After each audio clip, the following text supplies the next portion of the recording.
Основците и средношколците од денеска се враќаат во училишните клупи. Кумановските училишта утрово подготвени ги пречекаа учениците, со што се означи и почетокот на второто полугодие од тековната учебна година.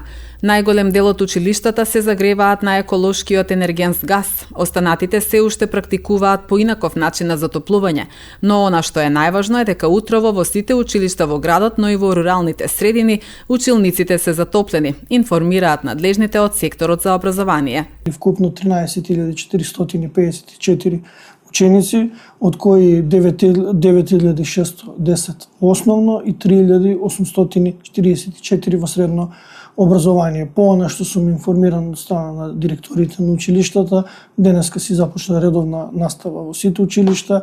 Онаму кај што има реконструкција во кој се во тек се преместени во централните училишта се одвива наставата, така да за сега немаме некои поплаки од страна на директорите, започната е со редовна настава. Најголем дел од училиштата се загреваат на газ, а дополнително училиштата кои не може се загреваат на масло за затоплување, а дел од училиштата руралните средини се на пелети, успеавме да ги замениме.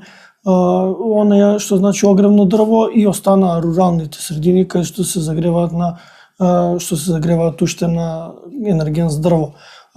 Она што е важно до сега, директорите не пријавија проблем со затоплување и очекуваме да се продолжат со наставата, доколку и нормално има ќе направиме се што е во оние нашите надлежности, напори да ја оспособиме. Меѓутоа, за сега нема проблеми, наставата си тече редовно. Учебната година ќе заврши на 10 јуни за сите ученици, освен за матурантите кои што ќе учат до 16 мај. Оваа година нема да има пролетен распуст.